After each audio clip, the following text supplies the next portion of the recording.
The champagne glass slipped from my trembling fingers, shattering against the marble floor of the country club ballroom. But nobody noticed the sound over my brother's booming laughter as he delivered what he thought was the punchline of the evening. I mean, seriously, what kind of man shows up to his own engagement party in a 15-year-old Honda Civic?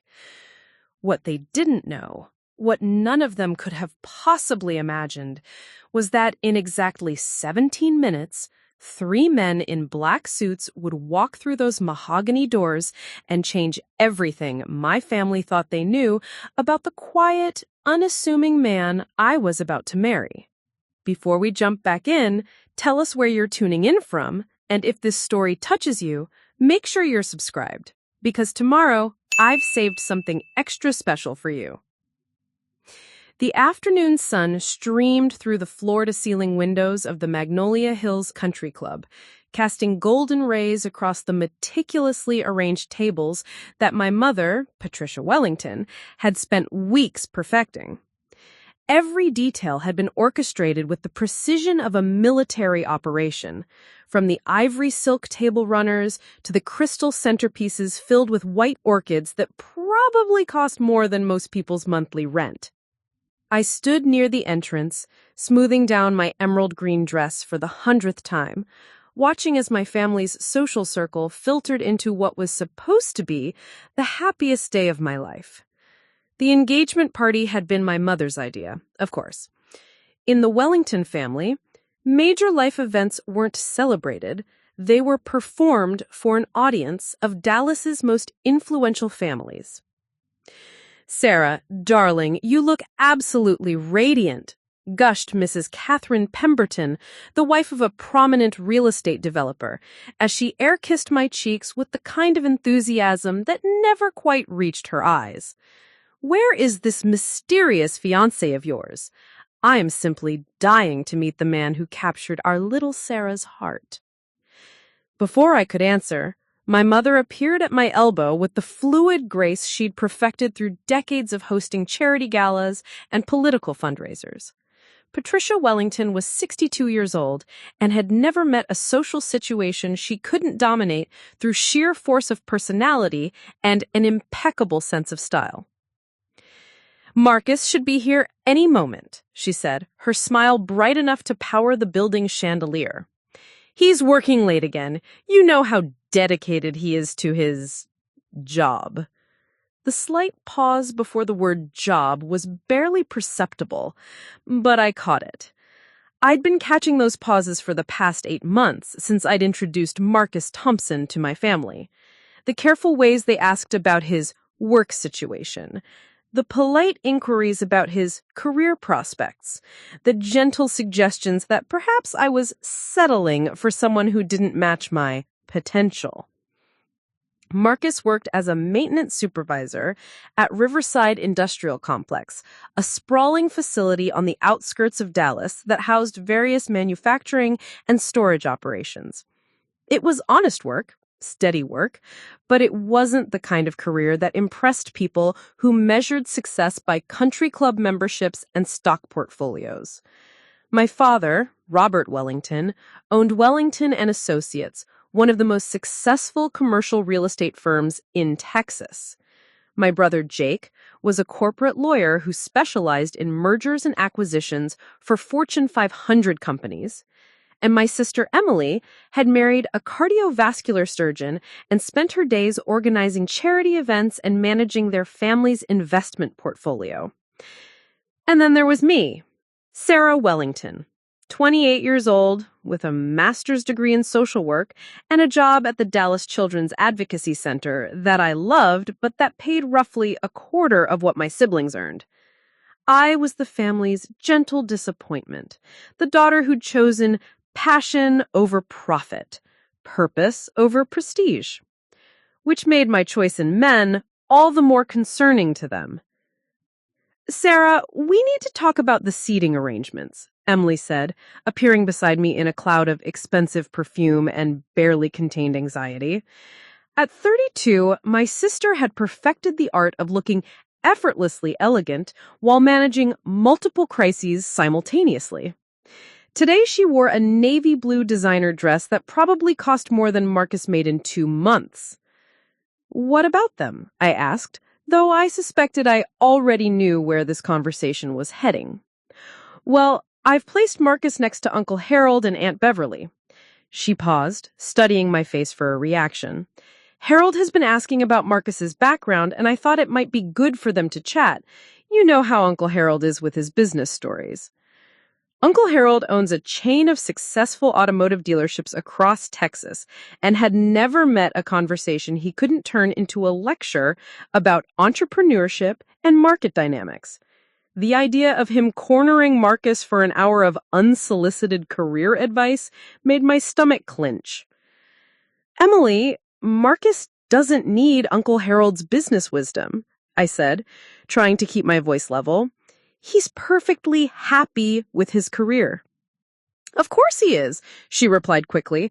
I just thought, well, you know Harold. He likes to mentor young men who are trying to build themselves up. Build themselves up, as if Marcus was some kind of construction project that needed improvement, rather than a man I loved exactly as he was. The truth was, I understood my family's confusion. Marcus didn't fit the mold of what they expected from my romantic choices. He was quiet where they were gregarious, modest where they were confident, practical where they were ambitious. He drove a 2009 Honda Civic that he maintained himself rather than leasing luxury vehicles. He wore clothes from department stores rather than designer boutiques. He chose hiking and cooking over golf and networking events. But what my family couldn't see, what they'd never bothered to look closely enough to discover, was that Marcus Thompson was the most genuinely good person I'd ever met. He was the man who spent his Saturdays volunteering at a literacy program for adults who'd never learned to read. He was the person who quietly paid for groceries for elderly neighbors who were struggling financially. He was the one who listened when I came home exhausted from difficult cases at the advocacy center, who understood that my work mattered even when it didn't come with impressive titles or substantial paychecks. Sarah, my mother's voice cut through my thoughts. Marcus just texted. He's running about 20 minutes late. Something about a situation at work that needed his attention. I could see the slight tightening around her eyes, the way her smile became more forced. In Patricia Wellington's world, being late to your own engagement party because of work emergencies was the kind of social faux pas that people remembered and discussed for months. I'm sure it's important, I said firmly. Marcus doesn't stay late unless it's necessary. Of course, darling, she replied, but I could hear the doubt in her voice. Why don't you mingle a bit while we wait? The Prescotts are here, and Jennifer has been asking about your wedding plans. The wedding plans. Another source of ongoing tension in the Wellington household. My parents had offered to host an elaborate ceremony at the country club, complete with a guest list of 300 people and a budget that would have funded my department at the advocacy center for 6 months. Marcus and I had politely declined, explaining that we preferred something smaller and more intimate. The conversation that followed had been painful. My mother couldn't understand why I would pass up the opportunity for what she called the wedding of the century. My father had questioned whether Marcus was uncomfortable with their generosity because he couldn't reciprocate. Jake had suggested that perhaps Marcus felt intimidated by the family's expectations. Nobody had considered that maybe, just maybe, we simply wanted a celebration that reflected our actual values rather than my family's social status. Sarah, there you are. Jennifer Prescott materialized beside me, perfectly coiffed and radiating the kind of aggressive friendliness that made me want to hide in the bathroom. Mother told me about your engagement. How exciting! I can't wait to meet this Marcus fellow. Tell me everything about him. I launched into the prepared description I'd developed over months of these conversations. Marcus was kind, hardworking, reliable. He was originally from Oklahoma, had moved to Dallas 5 years ago for work. He enjoyed the outdoors, was great with children, made me laugh every single day. What I didn't mention was the way he held my hand during scary movies, or how he'd spent 3 weekends helping an elderly neighbor repair her back porch without accepting any payment. I didn't talk about his habit of leaving little notes in my lunch bag, or how he'd learned to make my grandmother's apple pie recipe because he knew it was my favorite comfort food. Those details felt too precious, too personal to share with people who were already predisposed to find him lacking. "And what does he do for work?" Jennifer asked, leaning in with the kind of avid curiosity that people usually reserved for celebrity gossip. "He's a supervisor at Riverside Industrial Complex," I replied, watching her face carefully for the reaction I knew was coming. "Oh," she said, her smile faltering slightly. "That's nice. Industrial work. Very practical." Practical. The diplomatic way of saying not impressive enough for a Wellington daughter. The conversation was mercifully interrupted by the arrival of Jake and Monica, both looking like they'd stepped out of a magazine spread about successful young professionals. Jake wore a perfectly tailored charcoal suit that probably cost more than Marcus's monthly salary, while Monica glittered in a designer cocktail dress and jewelry that caught the light with every movement. "Little sister," Jake boomed, pulling me into a hug that smelled like expensive cologne and professional confidence. "Ready for the big day? Where's the man of the hour?" "Running a bit late," I said, accepting Monica's air kisses. "Work emergency." Jake's expression shifted almost imperceptibly, the way it did when he encountered information that didn't fit his worldview. In his experience, truly important people didn't have their schedules dictated by work emergencies. They had assistants and subordinates to handle crises while they attended to personal obligations. "What kind of emergency?"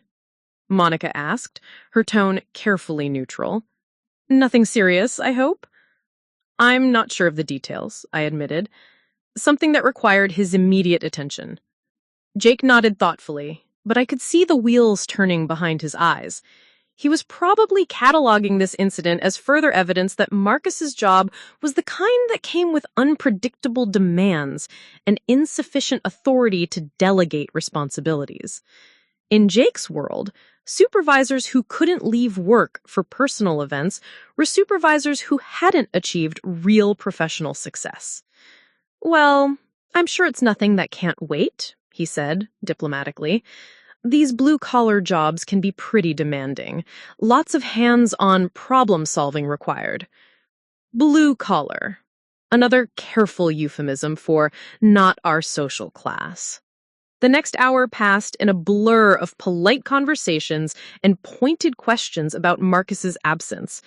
I found myself defending his tardiness to people who had no business judging his priorities, explaining his work ethic to individuals who seemed to view reliability as a character flaw rather than a virtue.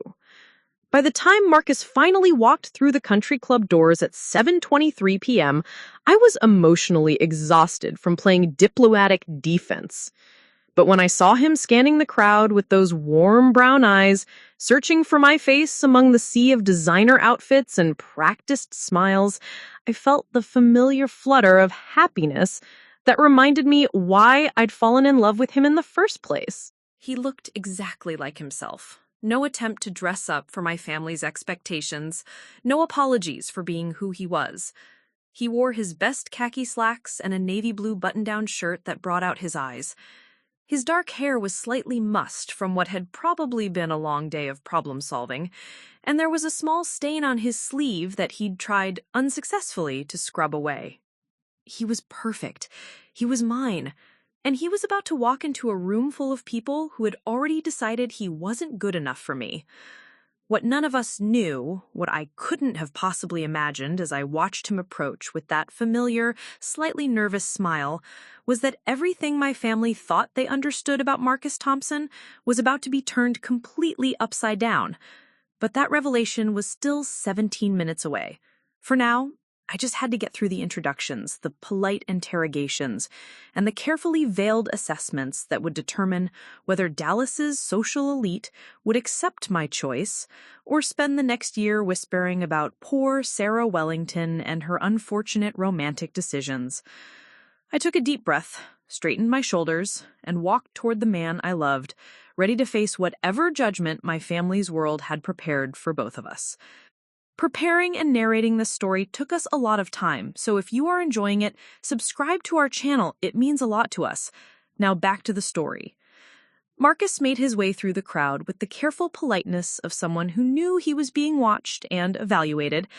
I could see him taking in the opulent surroundings, the crystal chandeliers, the imported marble floors, the oil paintings that my mother had selected specifically because they screamed old money, even though the Wellington fortune was barely 2 generations old. "Sarah," he said softly when he reached me, his voice carrying that familiar warmth that made everything else fade into background noise. He kissed my cheek gently, and I caught the faint scent of industrial soap mixed with his cologne, evidence of a quick cleanup after whatever crisis had kept him at work. "You made it," I whispered, squeezing his hand. "Everything okay at the complex?" "Electrical issue in Building 7. Took longer to resolve than expected. I'm sorry I'm late." Before I could respond, my mother appeared with the silent efficiency of a heat-seeking missile, her smile so bright it could have powered the entire venue. "Marcus," she exclaimed, extending her manicured hand with practiced grace. "We're so delighted you could join us, though we were beginning to worry when you didn't arrive with Sarah." The subtle reproach was delivered with such sweetness that someone who didn't know Patricia Wellington might have missed it entirely, but I caught the underlying message. Punctuality was a fundamental requirement in polite society, and arriving late to your own engagement party suggested either poor planning or misplaced priorities. "Mrs. Wellington," Marcus replied, accepting her handshake with the kind of respectful deference that came naturally to him. "Thank you for organizing this beautiful event. I apologize for my tardiness. There was an emergency at work that required immediate attention." "Of course," she said, her tone dripping with understanding. "Blue-collar work can be so, unpredictable. Come, let me introduce you to some of our dearest friends." And so began what I privately thought of as the Marcus Thompson Inquisition. First stop was Harold and Beverly Richardson, my father's older brother and his wife of 37 years. Uncle Harold owned Richardson Auto Group, a chain of luxury car dealerships that had made him wealthy enough to retire comfortably, but not successful enough to stop talking about business at every social gathering. "Marcus," Harold boomed, extending a hand that could have crushed walnuts. "The famous Fiancé. I've been looking forward to meeting the man who stole our Sarah's heart." "Thank you, sir," Marcus replied, accepting what I knew was probably a bone-crushing handshake without flinching. "Sarah speaks of you often." "Wonderful, wonderful." Harold's eyes gleamed with the anticipation of someone who'd found a new audience for his favorite topics. "Sarah tells me you work in industrial maintenance. That's honest work, son. Respectable. Tell me, what's your long-term plan? Looking to move into management? Start your own operation, maybe?" I watched Marcus's face carefully, knowing that this was exactly the kind of conversation he found most uncomfortable. Not because he was ashamed of his work, but because he genuinely didn't understand why every professional interaction had to include career advancement strategies and financial projections. "I enjoy what I do," Marcus said simply. "The work is challenging and important. I'm good at solving problems and keeping operations running smoothly." Harold's smile became slightly strained, the way it did when he encountered responses that didn't fit his worldview. In Harold's experience, ambitious men didn't talk about enjoying their current work. They talked about their plans for growth, expansion, and increased earnings. That's wonderful that you find satisfaction in your position," Beverly interjected, her voice carrying the kind of careful kindness usually reserved for discussing terminal illnesses. "It's so important to find fulfillment in whatever path life leads us down. Whatever path life leads us down, as if Marcus's career had happened to him rather than something he chose and excelled at. And What about your family background? Harold continued, clearly determined to find some angle that would make sense of his niece's romantic choices. Are you from Dallas originally? Oklahoma, replied Marcus. Small town called Millfield. My family's been there for generations. Farming? Harold asked, his tone brightening slightly, as if he'd finally found familiar territory. Various things, Marcus said vaguely. My father worked in energy. My mother was a teacher. I noticed the careful way he phrased it, worked in energy, rather than specifying exactly what kind of energy work. But Harold was already nodding approvingly, having apparently filed Marcus under rural background, modest family, hard-working stock. Energy work, that's solid, Harold declared. Oil field, probably? Those boys work hard for their money. No shame in that kind of background, son. Some of the most successful men I know started out roughnecking. The conversation continued in that vein for another 10 minutes, with Harold offering unsolicited advice about career advancement and Beverly making increasingly awkward attempts to find common ground with someone she clearly viewed as a charity case. When we finally extracted ourselves, I could see the slight tension in Marcus's shoulders that told me he was already emotionally exhausted. "How are you holding up?" I murmured as we moved toward the next group of relatives. "Fine," he said, but I could hear the strain in his voice. They're trying to be kind. They were trying to be kind, which somehow made it worse. If they'd been openly hostile, at least we could have addressed the conflict directly. Instead, we were trapped in this elaborate dance of polite condescension where every question and comment carried the underlying assumption that Marcus was a well-meaning but fundamentally inadequate choice for a Wellington daughter. Next came my father's business partners and their wives, a collection of successful men who'd built fortunes in real estate, finance, and construction. The conversations followed predictable patterns: polite interest in Marcus's background, careful questions about his career trajectory, and barely concealed assessment of whether he was worthy of their social circle. Richard Steinberg, who owned half the office buildings in downtown Dallas, asked about Marcus's 5-year plan, with the kind of intensity usually reserved for job interviews. When Marcus responded that he was focused on doing his current job well, Richard's expression suggested he had encountered an alien life form. "But surely you have ambitions beyond maintenance work," Richard's wife Margaret pressed. "A young man with your practical skills must be thinking about advancement opportunities." "I'm fulfilled by the work I do. I'm good at it, and it serves an important purpose. Not everyone needs to be a CEO." The comment landed like a small bomb in the middle of their conversation. These were people who'd spent their entire adult lives climbing various corporate and social ladders, who measured success exclusively through titles, salaries, and recognition. The idea that someone might genuinely prefer stability and purpose over advancement and prestige was completely foreign to their worldview. But it was Jake who delivered the most devastating blow to Marcus's reputation, and he did it with the casual cruelty that only family members can achieve. We'd been at the party for about an hour when Jake appeared with a fresh drink and that particular smile he wore when he was about to say something he thought was clever. He'd positioned himself near a group that included several of his law firm colleagues and their wives, exactly the kind of audience that appreciated his brand of sophisticated humor. "So, Marcus," Jake said, his voice carrying just loud enough for nearby conversations to pause, "Sarah mentioned you drive a Honda Civic. Interesting choice for a guy in Texas. Most men around here prefer something with a bit more presence." The comment was delivered with a chuckle, as if it were gentle teasing between future brothers-in-law, but everyone within earshot understood the real message. Real men drove trucks or luxury vehicles, not economy cars that suggested financial limitations. "It's reliable," Marcus replied simply. "Good gas mileage, low maintenance costs, does everything I need it to do." "Practical," Jake exclaimed, as if he'd just discovered a new fascinating concept. "I love that. Very sensible. Although I have to ask, and don't take this the wrong way, but what happens when you and Sarah start having kids? I mean, car seats and strollers and all that family stuff. Might be time to upgrade to something with a bit more space, maybe even something new." The suggestion hung in the air like a challenge. Jake was essentially asking whether Marcus could afford to support a family in the style that Wellington women were accustomed to. Could he buy a bigger car, a larger house, the kind of lifestyle that came with marrying into money?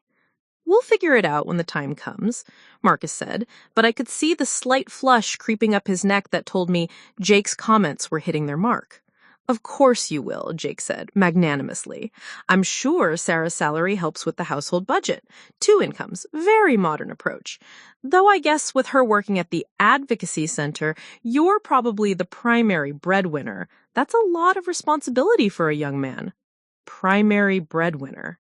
The phrase was loaded with implications about financial pressure and masculine obligation that made my skin crawl. Jake was painting a picture of Marcus as someone struggling to support a girlfriend whose family had money, someone who might be motivated by financial security rather than genuine love.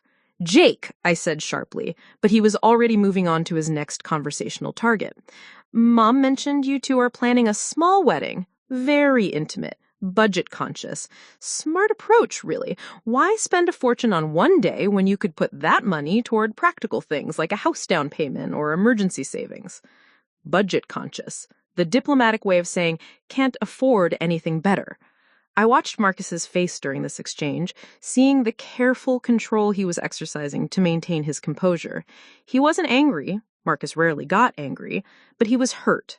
I could see it in the slight tightening around his eyes, the way his hand gripped his beer bottle just a little too firmly.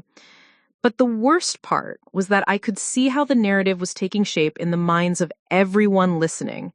Marcus Thompson, small-town boy, blue-collar job, old car, small wedding budget. A nice enough young man, certainly, but clearly someone who was punching above his weight class in pursuing a Wellington daughter. The whispered conversations started almost immediately. I caught fragments as people moved through the party. "Sweet that she's helping him up the ladder. Hope she knows what she's getting into. Love doesn't pay the bills." By the time we reached the cocktail hour, the story had crystallized into something that would follow us for months. Sarah Wellington, the idealistic social worker who'd fallen for a charming but financially limited maintenance worker. It was a narrative that cast me as either charmingly naive or foolishly romantic, and Marcus as either genuinely humble or calculatingly opportunistic. What made it even more painful was that Marcus never defended himself against these assumptions. He answered questions honestly, accepted their poorly concealed pity with grace, and treated everyone with respect even when they were clearly judging him as inadequate. "Are you okay?" I asked during a brief moment when we found ourselves alone near the bar. "I'm fine," he said, but his smile was strained. "They care about you. They want to make sure you're making good choices." "They're being horrible," I said flatly. "They're being protective," he corrected gently. "In their position, with their background, I probably look like a risky choice. I understand that." His understanding made me want to scream. Marcus always understood, always gave people the benefit of the doubt, always assumed the best intentions even when faced with the worst behavior. It was one of the things I loved most about him, but tonight it felt like watching someone refuse to defend themselves against unfair attacks. The final insult came during dinner, when my father stood to give what he called a few words of welcome. Robert Wellington was a man who'd never met a microphone he couldn't dominate, and tonight was no exception. "Friends, family, thank you all for joining us to celebrate Sarah and Marcus. As many of you know, Sarah has always been our idealist, our daughter who follows her heart rather than her head." Follows her heart rather than her head. The implication was clear. This engagement was an emotional decision rather than a practical one.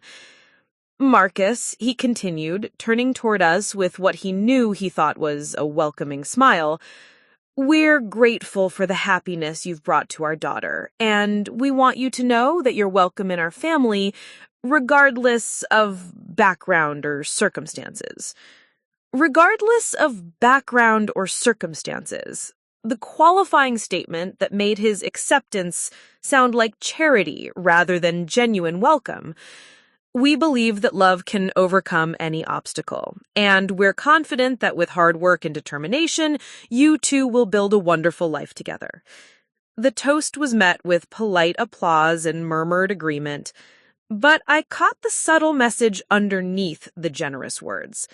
My father was essentially saying that while Marcus might not be what they'd hoped for in a son-in-law, they were willing to overlook his limitations because they loved me. As the evening wound down and guests began to leave, I found myself emotionally drained from 8 hours of watching the man I loved be systematically diminished by people who claimed to care about my happiness. Marcus had handled it all with characteristic dignity, but I could see the toll it had taken. We were finally alone in the country club parking lot, standing beside his 15-year-old Honda Civic under the harsh glare of the security lights. The contrast between our surroundings, luxury vehicles as far as the eye could see, and Marcus's modest car felt symbolic of everything that had gone wrong with the evening. "I'm sorry," I said, taking his hands in mine. "I'm so sorry they treated you like that." "He weren't wrong about everything," he said quietly. "I do drive an old car. I do work a blue-collar job. I can't give you the kind of lifestyle your family thinks you deserve." "Marcus," but he continued, his voice gaining strength, "I love you more than anyone in that room could possibly understand. And maybe that has to be enough." As we drove home in comfortable silence, I found myself thinking about the narrative that had been established tonight. My family had decided who Marcus was based on surface observations and class prejudices. They'd created a story about a nice but limited young man who was fortunate to be marrying above his station.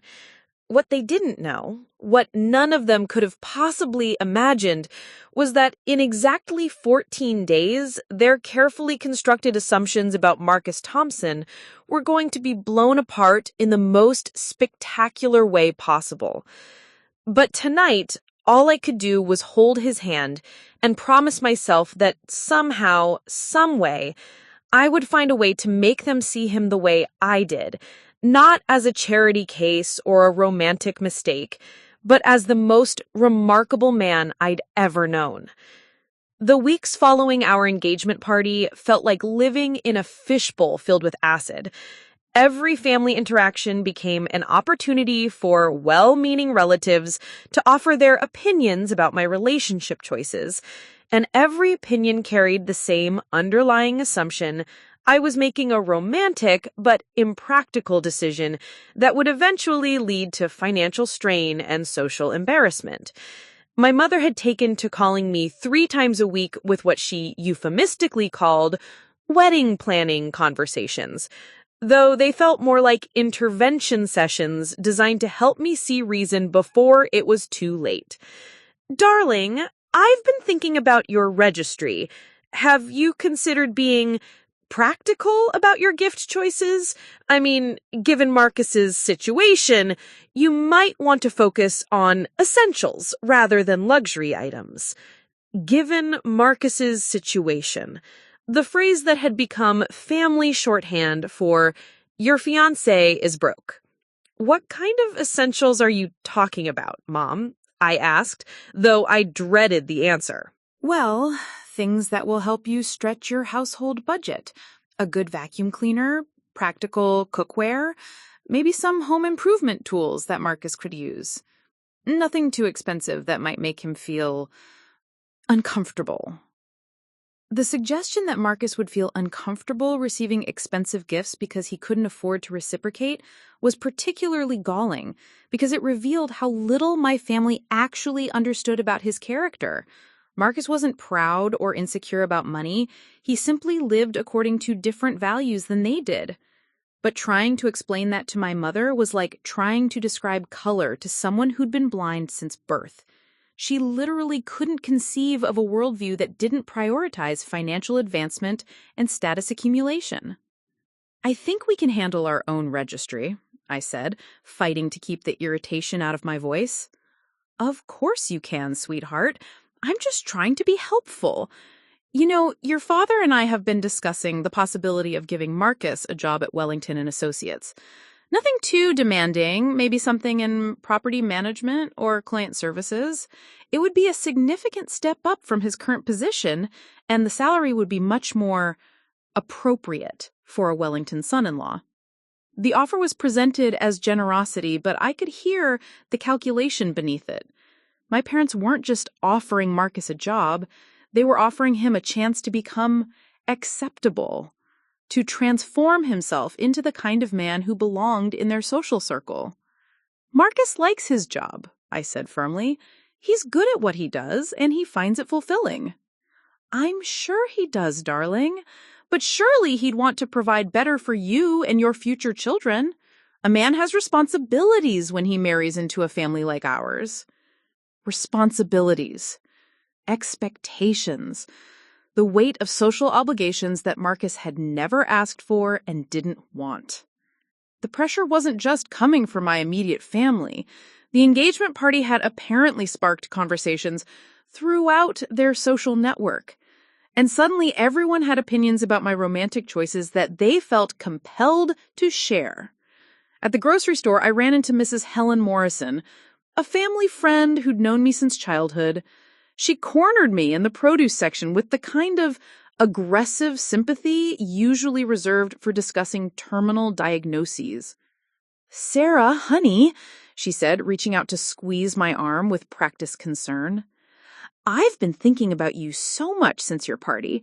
That young man of yours seems very nice."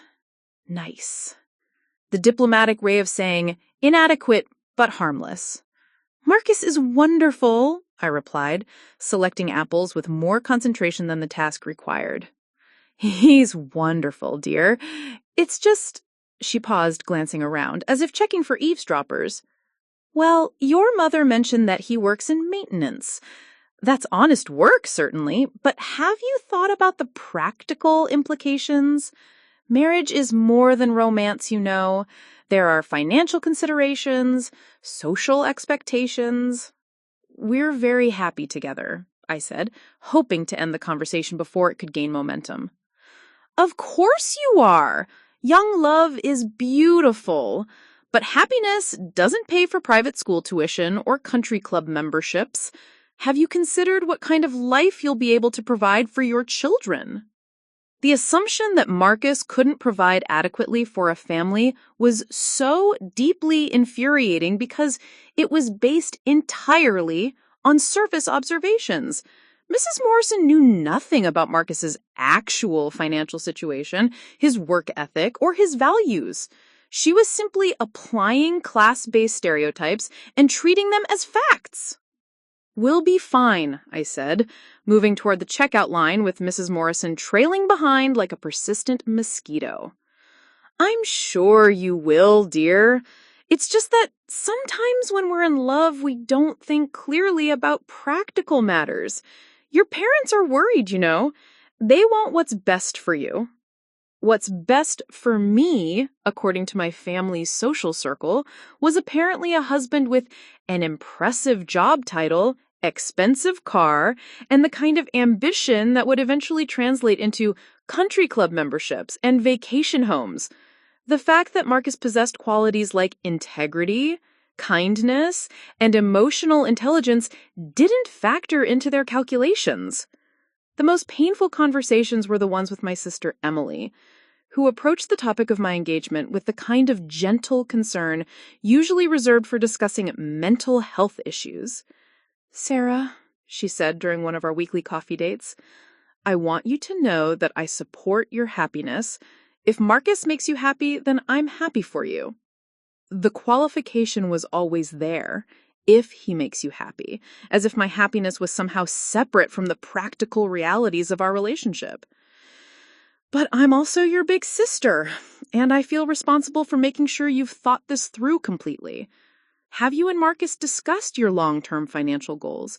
Have you talked about how you'll handle the lifestyle differences between your backgrounds? What lifestyle differences? I asked, though I knew exactly what she meant. Well, you grew up with certain expectations. Private schools, family vacations, cultural activities, the kinds of things that require disposable income. Are you prepared to give those up for your children? The assumption that Marcus meant accepting a life of financial limitation was so deeply embedded in Emily's worldview that she couldn't imagine any other possibility. In her mind, I was choosing love over security, romance over practicality.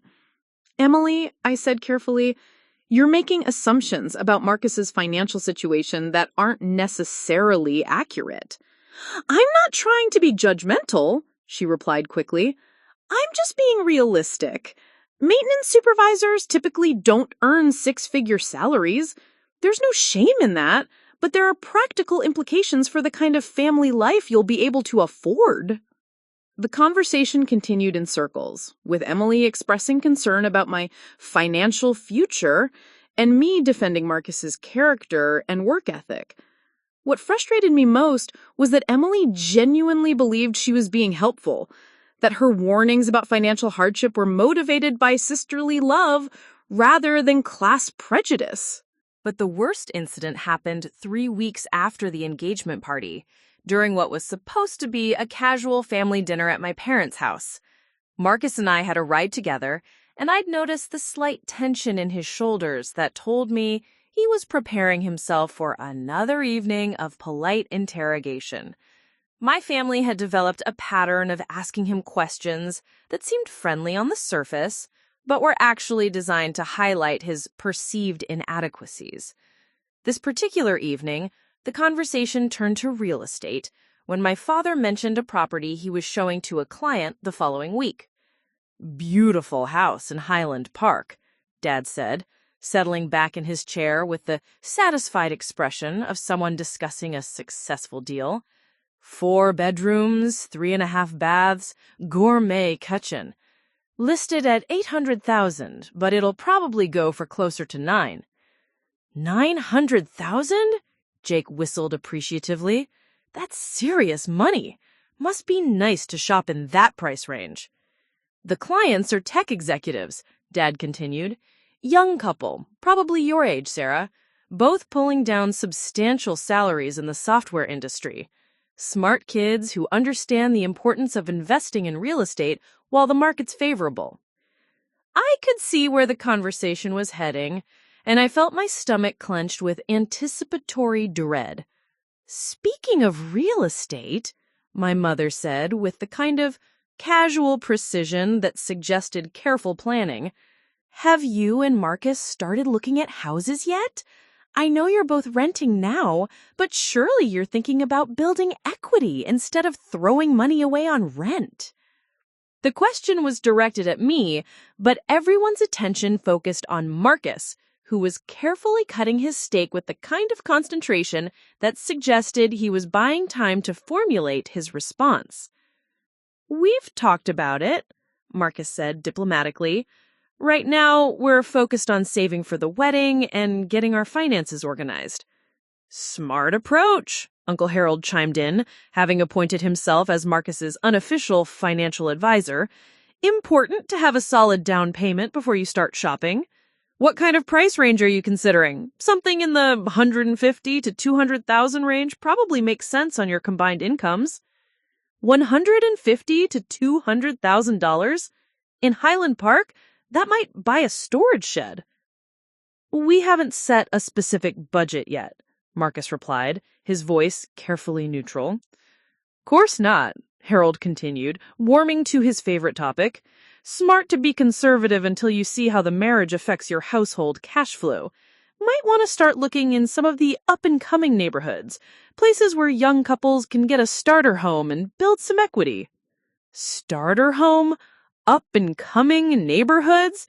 The euphemisms for areas where people with limited means can afford to live. "Actually," Jake said, leaning forward with the expression he wore when he thought he was about to deliver what he thought was helpful advice. Monica and I know a great real estate agent who specializes in first-time buyers. She's excellent at finding properties that need a little work but have good bones. Perfect for a handy guy like Marcus who can do his own repairs and improvements. The suggestion that Marcus would need to buy a fixer-upper because he couldn't afford a house in good condition was delivered with such casual certainty that it took my breath away. Jake wasn't trying to be insulting. He genuinely believed he was offering useful guidance based on Marcus's obvious financial limitations. "That's very thoughtful," Marcus said, maintaining his composure in a way that made me want to simultaneously hug him and scream at my family. "No problem," Jake replied. "Family helps family, right? And honestly, there's something to be said for sweat equity. Put in the work yourself, build value over time. Very satisfying way to build wealth." Build wealth? As if Marcus was starting from zero and needed advice about basic financial planning. The conversation continued with increasingly specific suggestions about mortgage brokers who worked with first-time buyers with limited credit history, home inspection services that offered budget-friendly rates, and neighborhoods where young professionals just starting out could find affordable options. Every suggestion was delivered with the best intentions, but each one reinforced the narrative that Marcus was financially struggling and would need help navigating major purchases. My family had decided that he was poor, and they were determined to be helpful in managing his poverty. Marcus endured it all with the same patient grace he'd shown at the engagement party, asking polite questions and accepting advice about financial strategies he didn't need. But I could see the toll it was taking on him, the slight stiffness in his posture, the careful way he was choosing his words, the expression in his eyes that suggested he was somewhere else entirely.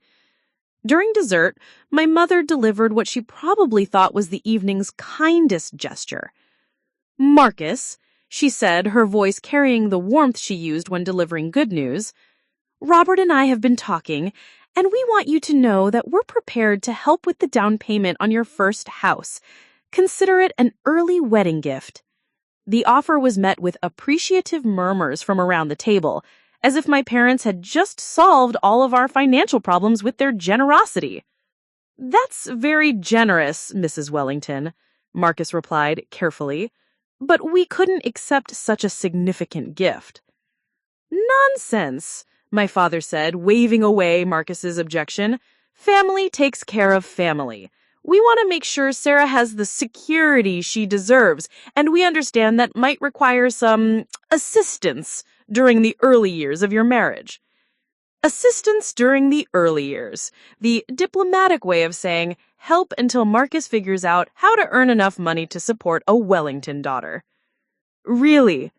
Marcus said, his voice gaining a slight edge that I recognized as the closest he ever came to showing frustration.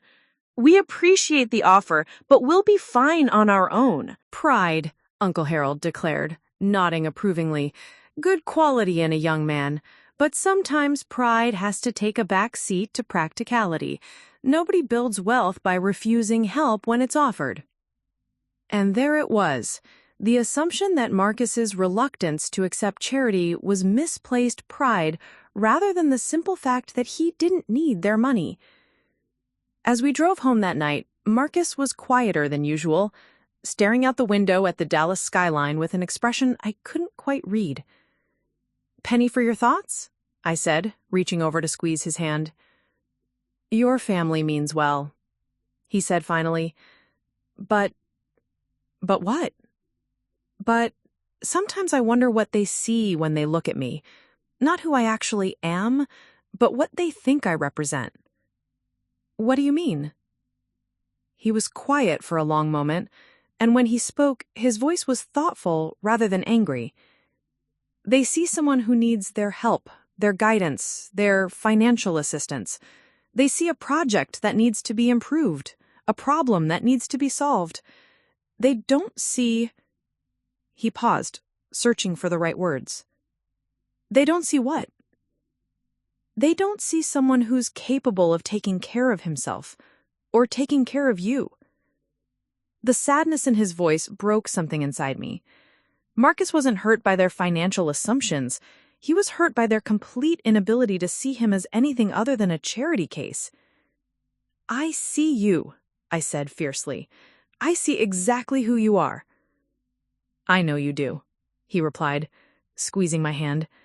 That's why I can handle the rest of it. But as we pulled into the parking lot of my apartment complex, I found myself wondering how much longer he could handle it. How many more evenings of well-meaning condescension could he endure before it started to affect our relationship? What I didn't know was that we wouldn't have to find out. In exactly 11 days, everything my family thought they understood about Marcus Thompson was going to change in the most dramatic way possible. But for now, all I could do was hold his hand and promise myself that somehow I would find a way to make them see him the way he deserved to be seen. The breaking point came on a Tuesday afternoon that started like any other, but ended with my entire world tilting on its axis. I was at the Children's Advocacy Center, buried in case files in preparation for the next day's court hearing, when my phone rang with a call that would change everything. Sarah? The voice was unfamiliar, professional, with the kind of measured tone that suggested military or security training. This is Agent Reynolds with Blackstone Security Services. I'm calling regarding Marcus Thompson. My blood turned to ice. Security services calling about my fiancé could only mean one thing. Something terrible had happened. Is he hurt? I managed, my voice barely above a whisper. Is Marcus okay? Mr. Thompson is fine, ma'am. I apologize for alarming you. I'm calling because there's been a security incident at Riverside Industrial Complex that requires immediate attention, and Mr. Thompson has requested that we contact you about a change in protocol. Security incident? Protocol. The words didn't make sense in the context of Marcus's job as a maintenance supervisor. I don't understand. What kind of security incident? What protocol? There was a pause, and I could hear muffled voices in the background before Agent Reynolds returned to the line. Ma'am, I'm not authorized to discuss the details over the phone. Mr. Thompson has requested that you meet him at the complex immediately. He'll explain everything when you arrive. At Riverside? But Marcus said there was some kind of maintenance issue this morning. Nothing about security. Yes, ma'am. The situation has evolved. Can you be here within the hour? The urgency in his voice made my stomach clench with anxiety. Of course. Do I need to bring anything? Call anyone? No, ma'am. Just come to the main gate and identify yourself. We'll be expecting you. I spent the 20-minute drive to Riverside Industrial Complex in a state of barely controlled panic, running through every possible scenario that could explain why security agents were calling about my fiancé. Industrial accident? Workplace violence? Some kind of terrorism threat? Riverside Industrial Complex was located on the outskirts of Dallas, a sprawling facility that I'd driven past countless times, but never really noticed. It was the kind of generic industrial park that dots the landscape around major cities. Functional concrete buildings, chain-link fencing, and parking lots filled with pickup trucks and work vans. But as I approached the main entrance, I realized that today was different. Very different. The first thing I noticed were the vehicles. Not the usual collection of employee cars and delivery trucks, but a line of black SUVs with tinted windows parked along the perimeter fence. The kind of vehicles that usually accompanied government officials or corporate executives.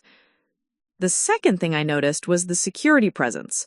Men in dark suits wearing earpieces stood at various points around the entrance, their eyes constantly scanning the area with the kind of professional vigilance I'd only seen in movies. The main gate, which I had always assumed was staffed by a single security guard, now looked like a military checkpoint. Multiple guards, metal detectors, and what appeared to be sophisticated scanning equipment that definitely hadn't been there when Marcus had given me a brief tour of the facility 6 months ago. Sarah Wellington, I told the guard at the gate. my voice shaky with confusion and growing anxiety. "I was told to ask for Agent Reynolds." The guard spoke quietly into his radio, then nodded and gestured toward a golf cart that was waiting nearby. "Agent Reynolds will meet you at Building 7. Please follow Officer Martinez." Building 7. Marcus had mentioned Building 7 the night of our engagement party. Something about an electrical issue that had kept him late. But as we drove through the complex, I realized that Building 7 wasn't what I'd expected from Marcus's casual mention of it. While the other buildings were clearly industrial facilities, warehouses, manufacturing spaces, office complexes, Building 7 looked different. Newer. More sophisticated. The architecture was sleek and modern, with the kind of design that suggested significant investment and important functions. And it was surrounded by more security than I'd ever seen outside of government buildings. Agent Reynolds was waiting for me at the entrance, a tall man with silver hair and the bearing of someone accustomed to managing crisis situations. He approached as the golf cart stopped, his expression professional but not unkind. "Miss Wellington," he said, extending his hand, "thank you for coming so quickly. I know this must be confusing." "Where's Marcus?" I asked immediately. "What's happening here? Why are there so many security people?" "Mr. Thompson is inside, and he's perfectly safe," Agent Reynolds assured me. "The situation we're dealing with isn't dangerous, but it is complicated. He felt it was important for you to understand the full context before any information becomes public." Public! The word sent a chill down my spine. What information? What context? I don't understand what's happening. Agent Reynolds gestured toward the entrance building where 2 more security officers flanked glass doors that looked far more sophisticated than I had expected to find at an industrial complex. "Ma'am, your fiancé isn't exactly who you think he is, and this facility isn't exactly what it appears to be." The cryptic statement made my head spin. What do you mean he isn't who I think he is? Marcus is Marcus. He's a maintenance supervisor. He fixes electrical problems and manages equipment repairs. "He does do those things," Agent Reynolds confirmed as we walked toward the entrance, "but that's not all he does. And this isn't just an industrial complex." We passed through security screening that involved multiple identification checks, biometric scanners, and metal detectors sophisticated enough to rival airport security. The guards all nodded respectfully to Agent Reynolds, but I noticed that several of them looked at me with expressions of curiosity mixed with something that might have been sympathy. The interior of Building 7 bore no resemblance to any industrial facility I'd ever seen. Instead of concrete floors and exposed pipes, I found myself in a reception area that could have belonged to a Fortune 500 corporate headquarters. Marble floors, contemporary artwork, and a receptionist whose desk probably cost more than my monthly salary. "Good afternoon, Agent Reynolds," the receptionist said smoothly. "Mr. Thompson is waiting in conference room A. Should I let him know you're bringing Miss Wellington up?" "Please do," Agent Reynolds replied, then turned to me with an expression that was part apology, part warning. "Miss Wellington, before we go upstairs, I need you to understand that what you're about to learn will change your perspective on some fundamental assumptions about your relationship and your fiancé's background." "Just tell me what's going on," I said, my patience finally reaching its breaking point. "Stop being cryptic and tell me why I'm here." Agent Reynolds nodded and pressed the elevator button. "Your fiancé, Marcus Thompson, is the heir to Thompson Energy Holdings, one of the largest privately held oil and gas companies in North America. His father, James Thompson, owns drilling rights and production facilities across Texas, Oklahoma, Louisiana, and the Gulf of Mexico." The words hit me like a physical blow. That's impossible!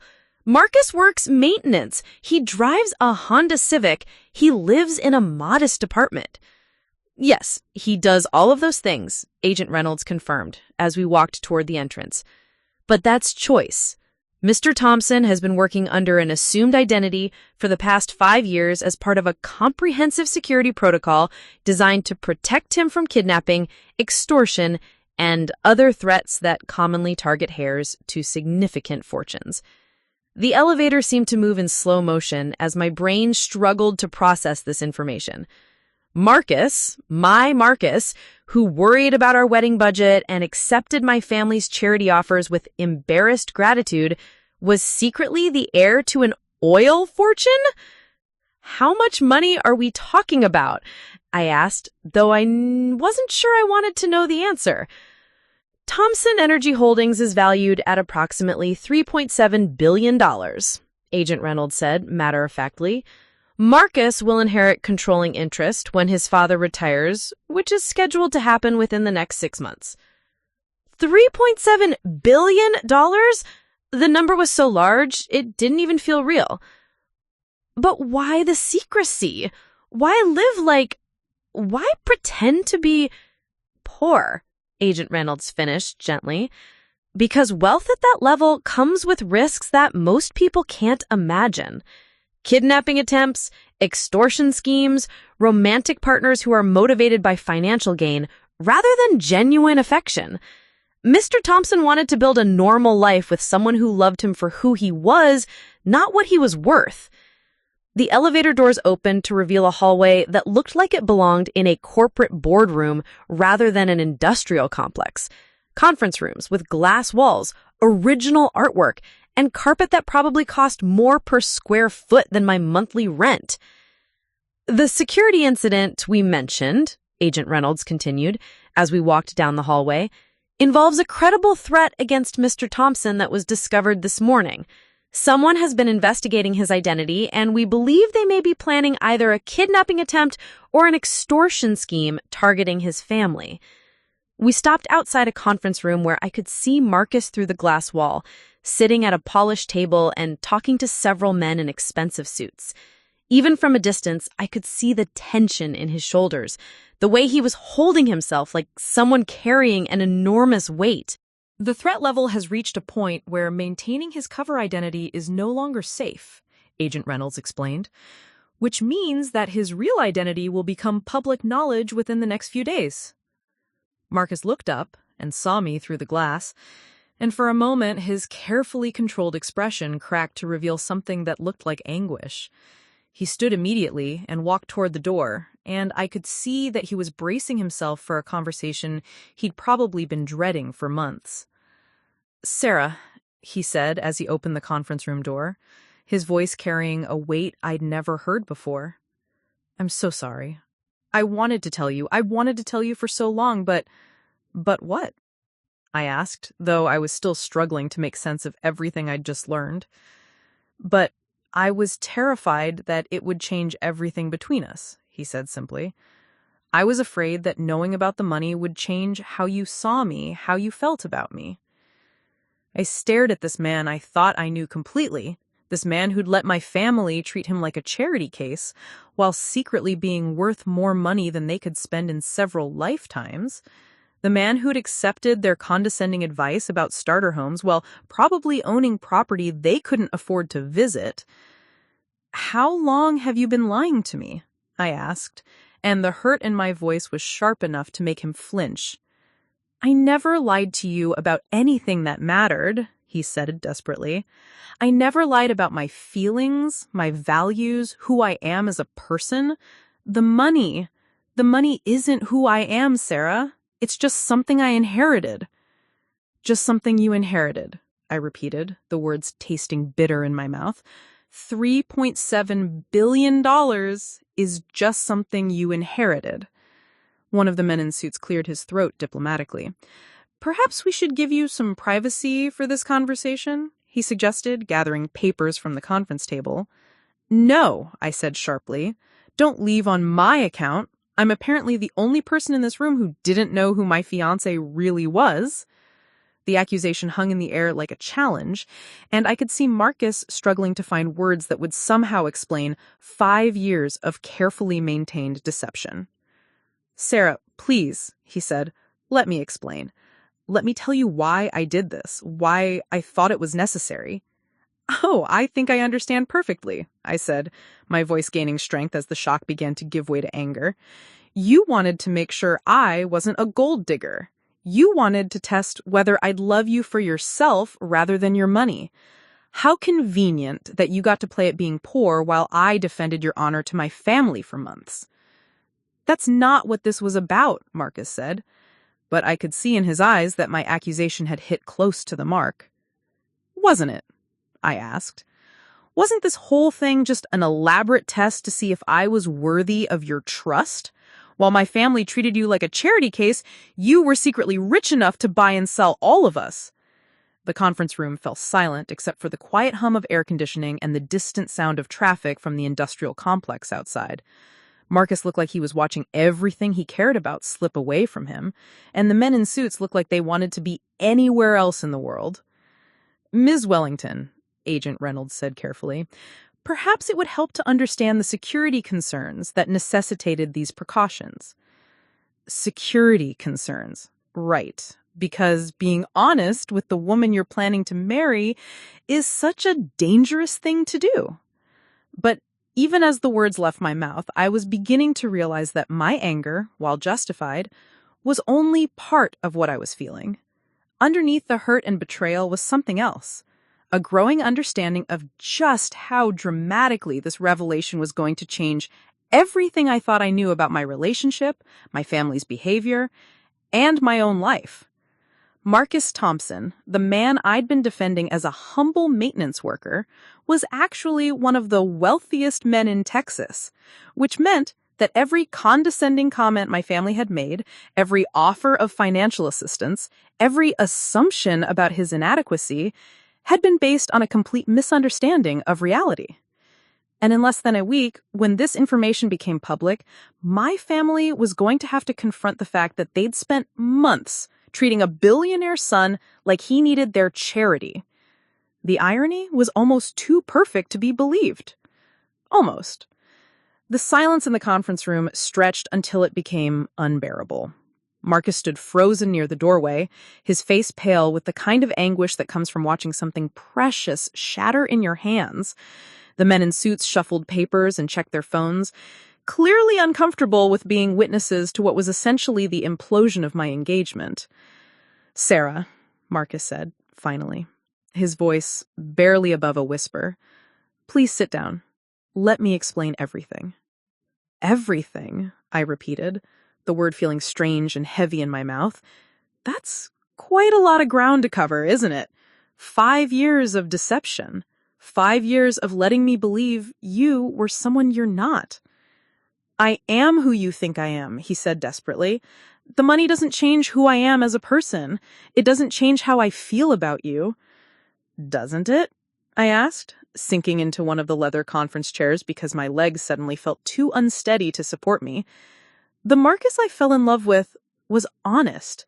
The Marcus I fell in love with didn't let me spend months defending his honor while he was secretly laughing at my family's ignorance. "I was never laughing," Marcus said sharply, the first flash of real emotion I'd seen from him since this conversation began. "Do you think I enjoyed watching your family treat me like a charity case? Do you think it was fun listening to your brother suggest I needed career advice and your father offer me a job out of pity?" The pain in his voice was genuine, but it only made my anger burn hotter. "Then why didn't you stop it?" I demanded. "Why didn't you tell them the truth instead of letting them humiliate themselves with their condescension?" "Because," he said, running his hands through his hair in a gesture of frustration I recognized from 1,000 small moments in our relationship. "Because once people know about the money, that's all they see. Every conversation becomes about what you can do for them. Every relationship becomes transactional." Agent Reynolds cleared his throat diplomatically. "Perhaps I should explain the security protocols that led to this situation," he suggested. "It might help provide context for Mr. Thompson's decisions." "Please do," I said, not taking my eyes off Marcus. "I'm very interested in understanding the context that made it necessary to lie to me for our entire relationship." Agent Reynolds opened a folder and spread several documents across the conference table. Photos, newspaper clippings, official reports, a collection of evidence that painted a picture I'd never imagined. Thompson Energy Holdings employs approximately 8,000 people across 6 states. James Thompson, Marcus's father, has been the target of 14 separate extortion attempts, 6 kidnapping plots, and countless schemes designed to exploit his wealth through family members. He slid a series of photographs across the table. Surveillance shots of men in cars, blueprints of properties, intercepted communications that read like thriller novels. 3 years ago, Marcus's cousin David was kidnapped while attending college in Oklahoma. The ransom demand was $50 million. David was held for 11 days before FBI negotiators secured his release. I stared at the photos, trying to reconcile this world of corporate security and criminal threats with the quiet, gentle man I thought I'd been dating. 2 years ago, Agent Reynolds continued, a woman named Jennifer Hayes spent 8 months developing a relationship with Marcus while he was living under his real identity in Houston. She documented their entire relationship, recording private conversations and taking photographs that she planned to sell to tabloid magazines. When that scheme fell through, she attempted to blackmail him for $2 million. The implication hit me like a slap. "You think I'm like her," I said quietly. "You think I might be running some kind of long-term con?" "No," Marcus said immediately. "That's not what this was about, Sarah. You have to understand." "Then what was it about? Because from where I'm sitting, it looks like you decided to test my character by pretending to be poor and seeing if I'd stick around." Agent Reynolds slid another document across the table. "Ms. Wellington, your background was thoroughly investigated before Mr. Thompson began your relationship." The words hit me like ice water. "You investigated me?" "Standard protocol," Agent Reynolds said apologetically. "Financial records, employment history, personal relationships, social media activity. We needed to understand whether you represented a potential security threat." I turned to stare at Marcus, who looked like he wanted to disappear into the floor. "You had me investigated. Before our first date, you had people digging through my life to see if I was trustworthy enough to date you?" "Sarah, what did you find?" I asked, my voice dangerously quiet. "What did your investigation reveal about my character? Was I deemed sufficiently safe for the Heir to associate with?" Agent Reynolds consulted his folder. "Exemplary employment record, no criminal history, modest savings account, no evidence of financially motivated relationships. Your work at the Children's Advocacy Center indicated genuine commitment to social causes rather than personal advancement." "How thorough," I said, the sarcasm cutting through the conference room like a blade. "And based on this investigation, you decided I was safe enough for Marcus to pretend to be poor around. Lucky me." "It wasn't like that," Marcus said, finally moving closer to the table but still maintaining careful distance from me. "The investigation was standard security protocol. The relationship was real." "Was it?" I asked, because it seems like every fundamental thing I believed about you was a lie. Your job, your financial situation, your family background, your living situation. What part of our relationship was real, Marcus? "All of it," he said desperately. "My feelings for you, my values, my personality. None of that was fake. The maintenance work is real. I do that job because I enjoy it, not because I have to. The apartment is real. I live modestly because that's the lifestyle I prefer. My family background? Yes, my father owns an oil company, but I grew up doing regular kid things, going to public school, working summer jobs." I studied his face, looking for signs of deception in features I thought I knew as well as my own. "Public school?" "Until high school, then private school, then college at UT.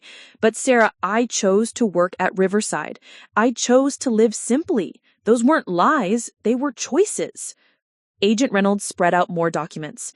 "Mr. Thompson has been working under assumed identities since college. Different cities, different jobs, always maintaining security protocols. Dallas was supposed to be a temporary assignment." "Temporary?" I repeated. "So what changed?" Marcus looked directly at me for the first time since I'd arrived. "You changed. Meeting you changed everything. I was supposed to relocate to Denver after 18 months in Dallas, but I couldn't leave. For the first time in my adult life, I met someone who saw me as just Marcus, not as the Thompson heir. Just Marcus, I said bitterly, except Marcus was a fiction you created to test whether I was worthy of your real identity. No, he said firmly, Marcus isn't a fiction. Marcus is who I choose to be when I'm not carrying the weight of my family's expectations and security concerns.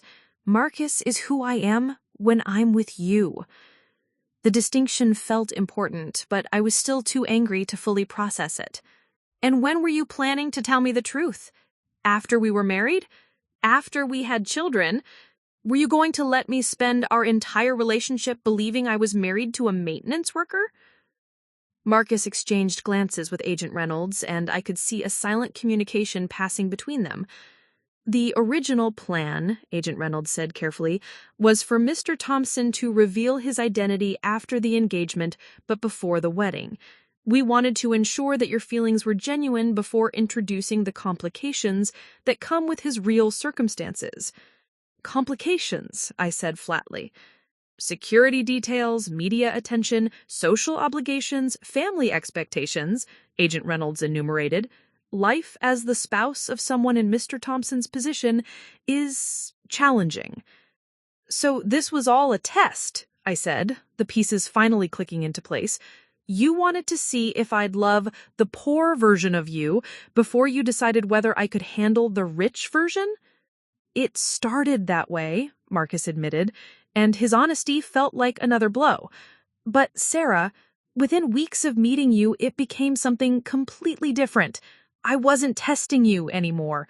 I was just trying to hold on to the one relationship in my life that felt completely real. I stood up abruptly, needing to move, needing space to think. The conference room suddenly felt claustrophobic, filled with documents about threats and investigations and security protocols that painted a picture of a life I'd never imagined. Let me make sure I understand this correctly, I said, pacing to the window that overlooked the industrial complex I now knew was much more than it appeared. You've been lying to me about your identity for our entire relationship? You had me investigated like a potential criminal before you asked me out. You've been letting my family treat you with condescending pity while you're actually wealthy enough to buy their businesses? And you did all of this because you wanted to make sure I loved you for the right reasons? Yes, Marcus said quietly, and I know how that sounds, but it sounds, I interrupted, like you don't trust me.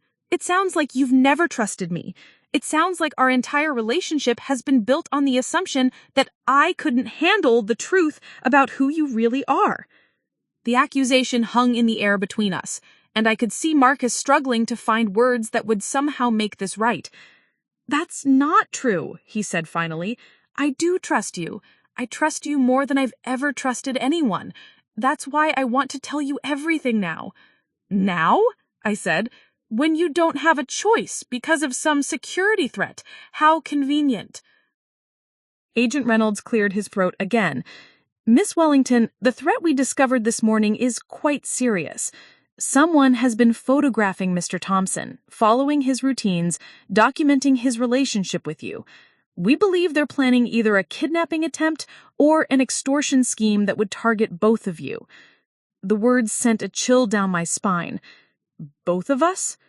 Kidnapping the fiancé of a billionaire's son is often considered preferable to targeting the heir directly. Less security, more emotional leverage for ransom demands. I sank back into the conference chair as the full implications of my situation began to dawn on me. Not only had I discovered that my fiancé was someone completely different than I'd believed, but I was now apparently a target for criminals who wanted to exploit his wealth. What does this mean for us? I asked, though I wasn't sure I was ready for the answer. Marcus moved closer, hope flickering in his eyes at what he apparently interpreted as willingness to work through this situation. It means, Agent Reynolds said carefully, that your relationship is about to become very public, very complicated, and very dangerous. The security protocols we've maintained for Mr. Thompson will need to be extended to you. Your movements will need to be monitored, your communications secured, your family members briefed on basic security precautions. My family. I hadn't even begun to process how this revelation would affect my parents, Emily, Jake, all the people who'd spent months offering Marcus career advice and financial assistance. "Oh, God," I whispered, the full scope of the situation finally hitting me. "What's going to happen when they find out? When everyone finds out?" Marcus knelt beside my chair, his expression a mixture of hope and desperation at what he apparently interpreted as willingness to work through this situation. "Sarah, I know this is overwhelming. I know you're angry, and you have every right to be. But please don't let this destroy us. Please don't let the money change what we have." I looked down at this man I thought I'd known completely. This man who'd let my father offer him a job while he was secretly wealthy enough to buy my father's company. The irony was staggering, but underneath the shock and anger, I was beginning to recognize something else. Relief. Relief that Marcus wasn't actually the struggling maintenance worker my family pitied. Relief that I hadn't been choosing love over security, romance over practicality. Relief that the man I'd fallen in love with was exactly as capable and accomplished as I'd always believed he was, just in ways I'd never imagined.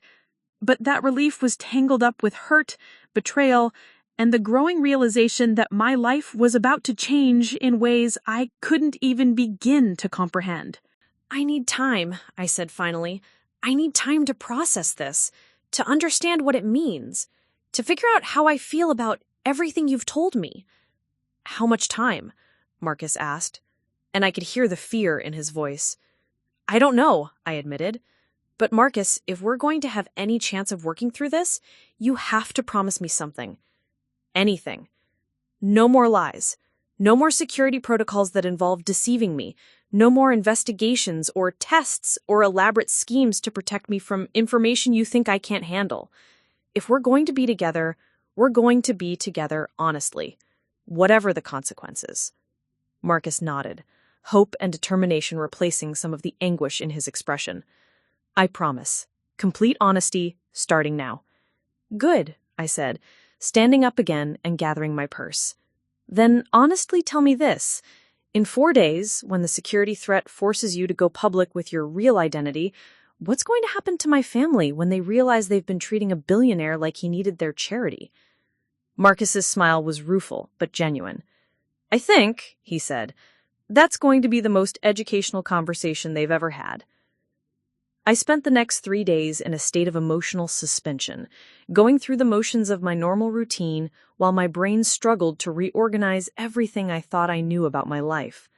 Work became a refuge where I could focus on other people's problems instead of contemplating the fact that my fiancé was secretly one of the wealthiest men in America. Marcus had respected my request for space, limiting our contact to brief text messages, checking on my safety and well-being, but I could feel the weight of his anxiety in every carefully worded message. The fear that I might decide his deception was unforgivable. The irony was that the more time I had to process the situation, the more I began to understand his perspective.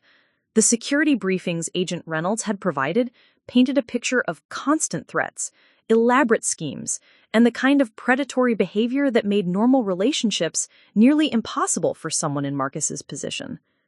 But understanding his reasons didn't erase the hurt of discovering that our entire relationship had been built on a foundation of carefully maintained lies. On Friday morning, everything changed again. I was reviewing case files at the Advocacy Center when my phone started buzzing with an unusual volume of notifications. Text messages, missed calls, social media alerts, a sudden flood of communication that made my stomach clench with dread. The first text was from Emily. "Sarah, call me immediately. Something is happening with Marcus." The second was from my mother. "Darling, the most extraordinary thing. Please come home right away." The third was from Jake. "Holy shit, Sarah. Holy shit. Call me now." I was reaching for my phone to call Emily back when my supervisor, Carol Martinez, appeared at my desk with an expression of barely contained excitement. "Sarah," she said, her voice pitched higher than usual. "There are reporters in the lobby asking for you. Something about your fiancé and oil money? I told them you weren't available for comment, but they said they'd wait." Reporters. The word hit me like a physical blow. Agent Reynolds had warned me that Marcus's identity would become public, but I had imagined a gradual revelation, perhaps a business announcement or security briefing. I hadn't expected the media circus that was apparently already beginning. "What exactly did they say?" I asked, though I was already gathering my things and preparing to escape through the building's back exit. "Something about Thompson Energy Holdings and a security threat," Carol replied, her curiosity evident despite her professional demeanor. "Sarah, is there something you need to tell me about your personal situation?" Before I could answer, my phone rang with a call from Agent Reynolds. "Mrs. Wellington," he said without preamble, "we need to meet immediately. The situation has accelerated beyond our projections." "What's happened?" I asked, accepting Carol's offered use of her private office for the conversation. "A freelance journalist named Michael Crawford has been investigating Mr. Thompson's identity for several weeks. This morning, he published an article connecting Marcus Thompson, maintenance supervisor, to Marcus Thompson, heir to Thompson Energy Holdings. The story is already being picked up by major news outlets." I sank into Carol's desk chair, feeling like the world was spinning too fast for me to maintain my balance. "How bad is it?" "The article includes photographs of you and Mr. Thompson together, speculation about your relationship, and quotes from unnamed sources describing your engagement party. It's being positioned as a billionaire heir in disguise human interest story." Human interest story. The phrase made my skin crawl as I imagined strangers reading about my personal life over their morning coffee. "Where's Marcus?" I asked. "He's safe. We've moved him to a secure location until we can assess the full scope of media attention and potential security threats. But Ms. Wellington, you need to understand that your life is about to change dramatically. Within hours, every detail of your relationship will be public knowledge." The reality of my situation was beginning to crystallize in ways that were both terrifying and surreal. What am I supposed to do? "We have a car waiting outside the back entrance of your building. We'd like to bring you to the same secure location where Mr. Thompson is waiting. From there, we can coordinate a response strategy." Response strategy. As if this were a corporate crisis rather than the implosion of my private life. 20 minutes later, I found myself in the back seat of an unmarked sedan, watching Dallas's familiar skyline through tinted windows while Agent Reynolds briefed me on what he called immediate protocol modifications. "Your apartment building is already surrounded by news vans," he informed me matter-of-factly. "Your parents' house has at least 6 reporters camped outside. Your workplace received 47 phone calls this morning from various media outlets requesting interviews." "This is insane," I said, though the word felt inadequate to describe the complete upheaval of everything I'd considered normal just hours earlier. "This is standard for revelations involving significant wealth," Agent Reynolds corrected. "The Thompson family has dealt with media attention before, though usually in the context of business announcements rather than personal relationships. We pulled into what appeared to be a private airfield on the outskirts of Dallas, where a sleek corporate jet waited on the tarmac. The sight of it, the obvious expense, the implications of wealth so vast that private air travel was routine, drove home the reality of Marcus's situation in a way that all the security briefings hadn't quite managed." "We're flying somewhere?" I asked, though the answer was obvious. "Thompson Energy maintains a private compound in eastern Oklahoma," Agent Reynolds explained as we transferred from the car to the aircraft. "It's the most secure location for planning our response to this situation." Private compound. The casual way he said it, as if everyone had private compounds for dealing with media crises, reminded me that I was now living in a world where normal rules didn't apply. The flight took less than an hour, but it felt like crossing into an entirely different universe. When we landed, I found myself looking out at a sprawling complex that defied easy categorization. Part corporate headquarters, part luxury resort, part fortress. buildings connected by covered walkways and surrounded by security fencing that managed to look decorative rather than threatening. Marcus was waiting for me in what Agent Reynolds called the family residence, a building that could house 3 generations comfortably while still maintaining privacy for each family unit. When I saw him standing in the entryway of what was apparently just one wing of his family's estate, I felt the cognitive dissonance hit me all over again. This was the man who'd worried about our wedding budget. This was the man who'd accepted my father's offer of career assistance with embarrassed gratitude. This was the man who'd driven me to dinner dates in a 15-year-old Honda Civic while his family owned aircraft and private compounds. "Sarah," he said, approaching cautiously as if I might bolt at any moment. "How are you holding up?" "I honestly don't know," I replied, taking in the opulent surroundings, original artwork, handcrafted furniture, the kind of casual luxury that spoke of generations of wealth. "I know," he said, his relief at seeing me evident despite the circumstances. "I know this isn't how we planned for you to learn about my family's situation." Before I could respond, we were joined by a man who could only be Marcus's father. James Thompson was in his early 60s, with silver hair and the kind of bearing that comes from spending decades in corporate boardrooms. But there was warmth in his eyes as he approached, and his smile seemed genuinely welcoming rather than calculated.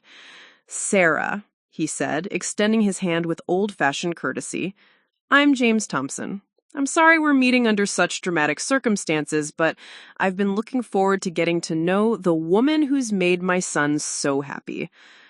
The casual warmth of his greeting was somehow more disorienting than the private jets and compounds.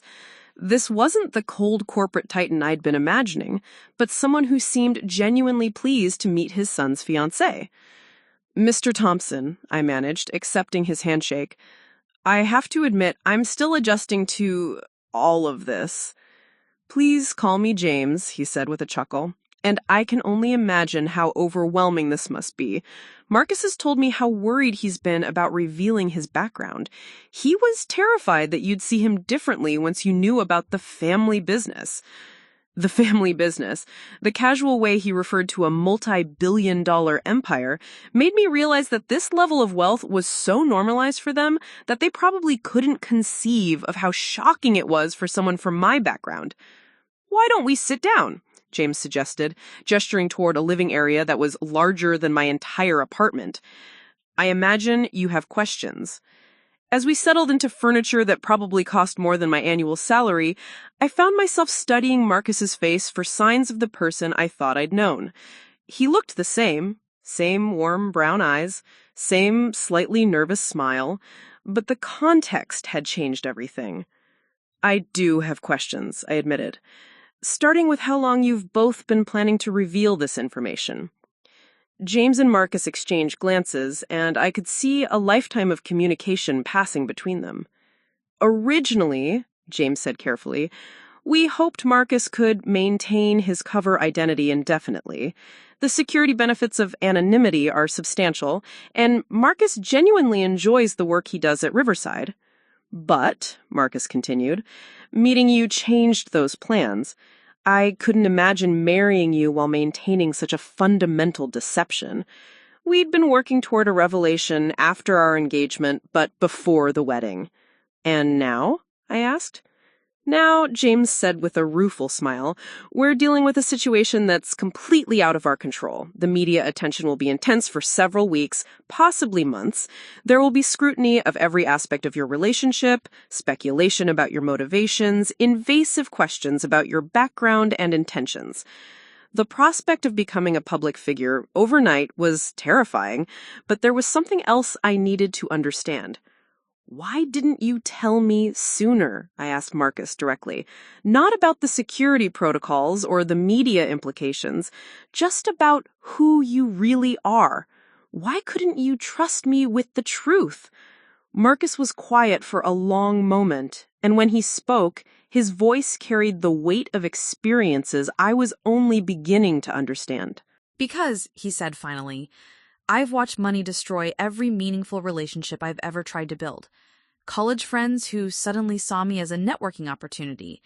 Women who were more interested in the Thompson name than in me as a person. Business associates who could never see past the financial advantage of cultivating my friendship. He paused, looking directly at me with an expression of vulnerability I'd rarely seen from him. For the first time in my adult life, I met someone who saw me as just Marcus, someone who loved me for my character rather than my circumstances, someone who thought I was worth defending even when other people looked down on me. The reference to my family's behavior made me wince, but I was beginning to understand the emotional complexity of his situation. I didn't want to lose that, he continued. I didn't want to see you start calculating how my wealth could benefit your family, or wonder if your feelings would change once you knew about my financial situation. I wanted to preserve what we had for as long as possible. But you couldn't preserve it forever, I pointed out. No, he agreed, and I was working up the courage to tell you when this morning's article forced the issue. James cleared his throat diplomatically. Speaking of this morning's article, we should probably discuss the immediate practical implications of your situation. Agent Reynolds appeared with what looked like a comprehensive briefing folder. Ms. Wellington, within the next few hours, your family will be contacted by dozens of reporters seeking comments about your relationship. Your friends, coworkers, college roommates, anyone who's ever known you will become a potential source for quotes about your character and motivations. The scope of the invasion felt overwhelming, but there was something else I needed to address before we could discuss damage control strategies. What about my family? I asked. They've spent months treating Marcus like he needed their help and guidance. When they find out who he really is, how are they going to handle that? Marcus's smile was sympathetic, but tinged with irony.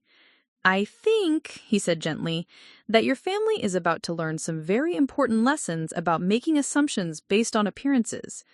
Before I could respond, Agent Reynolds' phone buzzed with an urgent message. He glanced at the screen and his expression became more serious. What is it? James asked, immediately. Mrs. Wellington just called the main Thompson Energy line. She's reporting that she's demanding to speak with someone in authority about what she's calling this ridiculous news story about our daughter's fiancé. She says she wants to set the record straight about Marcus's actual background and financial situation. The irony was so perfect, it was almost absurd. My mother was calling Marcus's family's corporate headquarters to correct what she assumed were false reports about his wealth. Marcus started laughing. Not with malice, but with the kind of exhausted humor that comes from watching an impossible situation reach peak absurdity. What did they tell her? I asked, though I wasn't sure I wanted to know. They transferred her to my office. She's currently on hold, waiting to speak with someone who can explain this obvious mix-up about that sweet boy who works in maintenance. I buried my face in my hands, trying to process the fact that in less than 24 hours, my entire family's understanding of reality was about to be completely upended. Should I take the call? Agent Reynolds asked. No, I said, raising my head with sudden determination. I should. If anyone's going to tell my mother that her daughter's broke fiancé is actually worth more money than she can imagine, it should be me. Marcus reached for my hand, his expression a mixture of love and concern. Are you sure you're ready for that conversation? I thought about all the condescending advice my family had offered Marcus, all the pitying looks and helpful suggestions about career advancement and starter homes. I thought about my father's toast about love overcoming obstacles, my mother's registry suggestions for practical household items, Jake's pointed comments about financial responsibility. In about 10 minutes, all of those assumptions were going to be revealed as spectacularly wrong. No, I said honestly, I'm not ready. But I think it's time my family learned what happens when you judge people based on appearances instead of character. And with that, I reached for Agent Reynolds' phone to have the most awkward conversation of my life. Agent Reynolds handed me his phone with the kind of sympathetic expression usually reserved for people about to undergo painful medical procedures. The device felt heavy in my hands, weighted with the knowledge that the conversation I was about to have would fundamentally alter my family's understanding of reality. Mrs. Wellington is on line 1, he said quietly. She's been on hold for about 8 minutes, and according to our receptionist, she's becoming increasingly agitated about what she calls this ridiculous news story about our daughter's fiancé. She says she wants to set the record straight about Marcus's actual background and financial situation. I took a deep breath and pressed the button to connect the call, acutely aware that Marcus, his father, and the security team were all watching me prepare to detonate a bomb in the middle of my family's worldview. "Hello?" My mother's voice came through the speaker, sharp with indignation and barely controlled frustration. "Finally! Do you people have any idea how long I've been waiting? I'm calling about these ridiculous articles claiming that Marcus Thompson is some kind of oil heir. I need to speak with someone in authority who can set the record straight about this obvious case of mistaken identity." The familiar sound of her voice, authoritative, slightly condescending, completely certain of her own correctness, made my heart clench with a mixture of love and dread. "Mom, it's me. It's Sarah." The silence that followed was so complete, I wondered if the call had been disconnected. When she finally spoke, her voice carried a bewilderment I'd never heard before. "Sarah? Sweetheart, what are you doing Where are you calling from? The receptionist said this was Thompson Energy Holdings." "I'm at the Thompson family compound in Oklahoma," I said, the words feeling surreal even as I spoke them. "Mom, we need to talk about Marcus." "Of course we need to talk about Marcus," she exclaimed, her voice gaining strength as she returned to familiar territory. "These news reports are completely insane. They're claiming he's worth billions of dollars. Billions, Sarah. They have photographs of him at some corporate facility, articles about oil leases and drilling rights. It's obviously a case of mistaken identity, and we need to contact these news outlets immediately to correct their error before this nonsense damages his reputation at his real job." I closed my eyes, trying to find words that would gently introduce my mother to a reality that contradicted everything she'd believed for the past 8 months. "Mom," I said carefully, "the news reports aren't wrong. Marcus really is the heir to Thompson Energy Holdings. His father, James Thompson, owns one of the largest privately held oil companies in North America." The silence this time lasted so long that I began to worry about my mother's blood pressure. "That's not possible," she said finally, her voice barely above a whisper. "Sarah, that's not possible. Marcus drives a Honda Civic. He works maintenance at an industrial complex. He accepted our offer to help with the house down payment." "All of those things are true," I confirmed, "but they're also choices he made, not limitations imposed by his financial situation. Mom, Marcus has been living under an assumed identity for security reasons. The maintenance job, the modest lifestyle, those were part of a comprehensive plan to protect him from kidnapping attempts and extortion schemes." I could hear my mother's breathing becoming rapid and shallow, and I imagined her sitting in her perfectly appointed living room, trying to reconcile the Marcus she'd pitied with the Marcus who was apparently wealthy enough to buy and sell everyone she'd ever known. "Security reasons?" she repeated slowly. "Sarah, are you telling me that for 8 months we've been treating a billionaire like he needed our charity?" The question hung in the air with the weight of a confession. Behind it, I could hear the echo of every condescending comment, every helpful suggestion, every assumption about Marcus's inadequacy that my family had made. "Yes," I said simply. "That's exactly what I'm telling you." "Oh my God." The words came out as a whisper, followed by what sounded like my mother sinking into a chair. "Oh my God, Sarah. The engagement party, the job offer, Harold's lecture about career advancement, your father's toast about love overcoming obstacles." Each memory seemed to hit her like a physical blow as she realized the scope of their misunderstanding. "The real estate advice," she continued, her voice gaining a note of hysteria. "The wedding registry suggestions. Jake's comments about his Honda Civic. Emily's concerns about providing for children. We offered to help with a down payment on his first house." "I know, Mom." "Sarah, we must have sounded like complete fools. All of us, for months, giving financial advice to someone who could probably buy half of Dallas if he wanted to." In the background, I could hear my father's voice asking urgent questions that I couldn't quite make out, followed by what sounded like my mother attempting to explain the situation through tears of mortification. "Where's Dad?" "Right here," came my father's voice, as he apparently took the phone. "Sarah, your mother is trying to tell me that Marcus is some kind of secret millionaire, but that can't be right, can it?" "Billionaire, Dad, with a B, and yes, it's completely true." The silence from my father lasted even longer than my mother's had. Robert Wellington was a man who prided himself on his ability to read people, to assess financial situations, to identify opportunity and potential. Learning that he'd completely misjudged someone's economic status wasn't just embarrassing, it was a fundamental challenge to his professional identity. "Billionaire," he repeated slowly. "Sarah, this young man let me offer him a job. He sat in my living room and listened to me give lectures about the importance of career ambition and financial planning." "I know, Dad." "He let Harold give him advice about building wealth. He accepted your mother's suggestions about practical wedding gifts. His voice trailed off as the full scope of their assumptions became clear.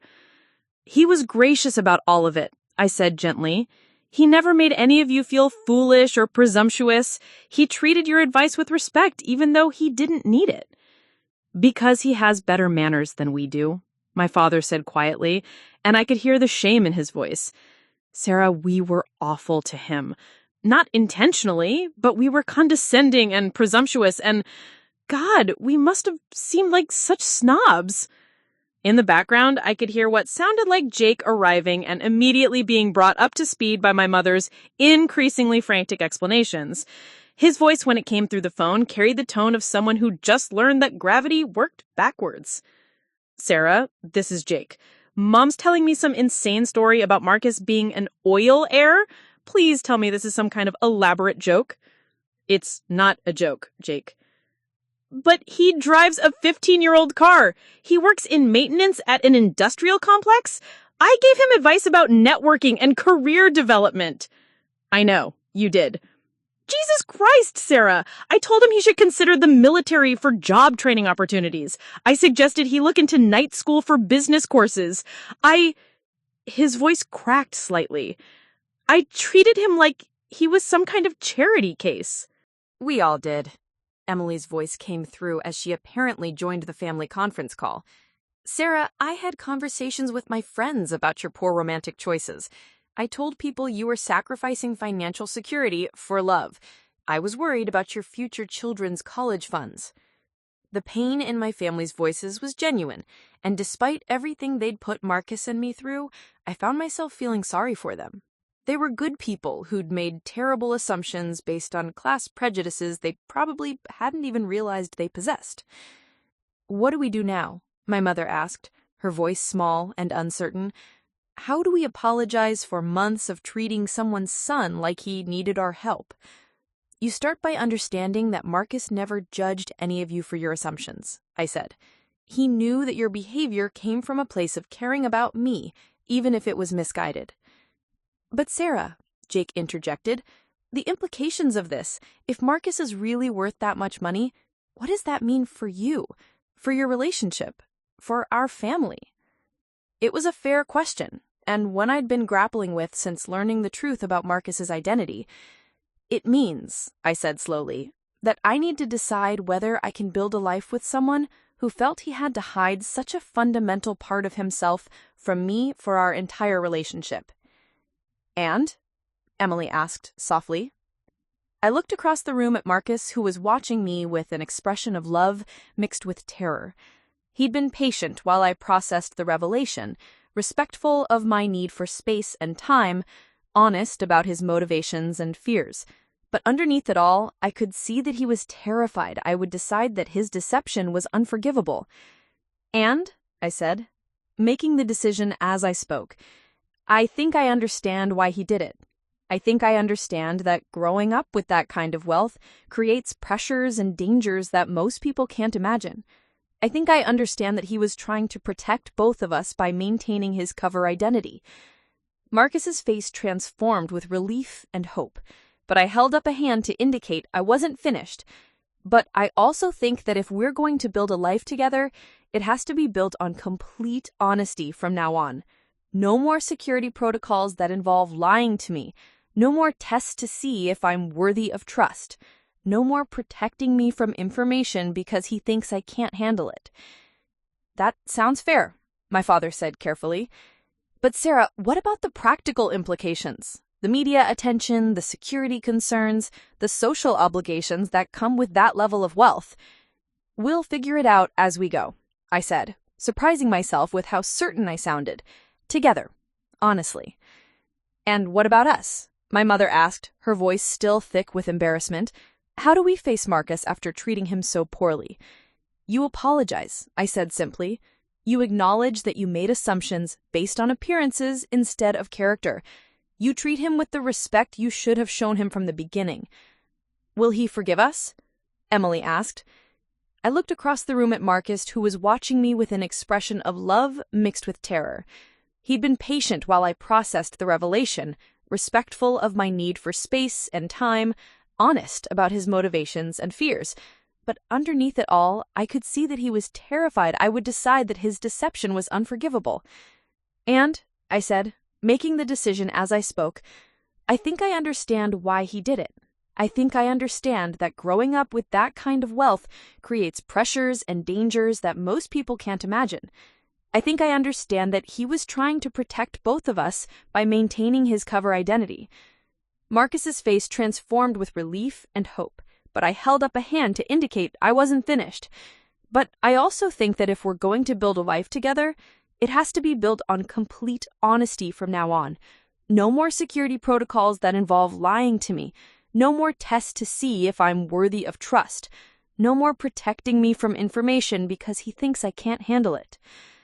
That sounds fair, my father said carefully. But Sarah, what about the practical implications? The media attention, the security concerns, the social obligations that come with that level of wealth. We'll figure it out as we go, I said, surprising myself with how certain I sounded. Together, honestly. And what about us? My mother asked, her voice still thick with embarrassment. How do we face Marcus after treating him so poorly? You apologize, I said simply. You acknowledge that you made assumptions based on appearances instead of character. You treat him with the respect you should have shown him from the beginning. Will he forgive us? Emily asked. I looked at Marcus again, seeing the man who'd endured months of condescending advice with grace and patience, who'd never once lost his temper or made my family feel small despite their behavior. He already has, I said, because that's the kind of person he is. Over the next hour, we worked through the immediate practical concerns.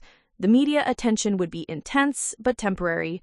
Security protocols would need to be established for family members who might become targets for opportunistic criminals. Social obligations would increase, but Marcus's family was experienced in managing the pressures that came with significant wealth. Most importantly, we established new ground rules for our relationship going forward. Complete honesty about all significant decisions. Joint consultation on security matters that affected both of us. Transparency about family expectations and business obligations. When the call finally ended, I found myself alone with Marcus in the elegant living room of his family's compound, surrounded by the evidence of wealth I was still learning to comprehend. So, he said carefully, what happens now? Now, I said, moving closer to him, we start over. Honestly, this time. And the engagement? I looked down at the modest diamond ring he'd given me, a ring I now realized he'd chosen not because of financial limitations, but because he'd wanted something that reflected his values rather than his bank account. The engagement stands, I said firmly. But Marcus, if we're going to do this, we're going to do it right. No more secrets, no more lies, no more testing to see if I'm worthy of your trust. I promise, he said, reaching for my hands. Complete honesty from now on. Good, I said, then smiled with the first genuine happiness I'd felt since this whole situation began. Because I have a wedding to plan, and apparently our budget just got significantly more flexible.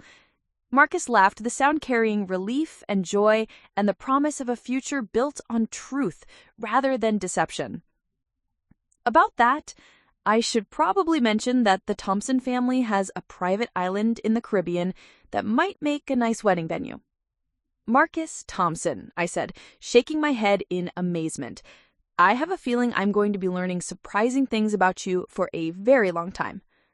Is that okay? He asked, suddenly serious again. I thought about the journey that had brought us to this moment, the months of watching him endure my family's condescension, the shock of learning his true identity, the pain of feeling deceived, and finally, the understanding that love sometimes requires protecting the people you care about in ways they might not initially understand. It's more than okay, I said, kissing him with all the love and forgiveness and hope I could put into a single gesture. It's perfect. 6 months later, I stood on a private beach in the Caribbean, wearing a wedding dress that had been featured in 3 magazines and cost more than my previous annual salary. The guest list included oil executives, politicians, and celebrities, but it also included my family, who had spent the past half year learning important lessons about humility, assumptions, and the difference between wealth and worth. My father walked me down an aisle decorated with flowers that had been flown in from 4 different countries, toward a man who'd taught me that sometimes the most important truths are the hardest ones to share. As I promised to love Marcus Thompson, maintenance supervisor, security risk, billionaire heir, and the most genuine person I'd ever known for the rest of my life, I reflected on how dramatically my understanding of everything had changed. Love, I'd learned, wasn't about choosing security over passion or wealth over character. Love was about choosing someone whose values aligned with yours, whose character you could trust, whose honesty you could depend on, even when that honesty was complicated by circumstances beyond anyone's control. And sometimes, love meant discovering that the person you'd fallen for was even more remarkable than you'd imagined, not because of what he was worth, but because of who he chose to be when he thought no one was watching. As we kissed to seal our marriage, surrounded by family and friends who now understood that appearances could be deceiving, but character was always authentic, I realized that this was just the beginning of our real story together. The story of 2 people who learned that the most valuable things in life, love, trust, respect, and genuine connection, couldn't be bought, sold, or inherited. They could only be earned, one honest moment at a time. Up next, you've got 2 more standout stories right on your screen. If this one hits the mark, you won't want to pass these up. Just click and check them out. And don't forget to like, subscribe, and turn on the notification bell so you don't miss any upload from us.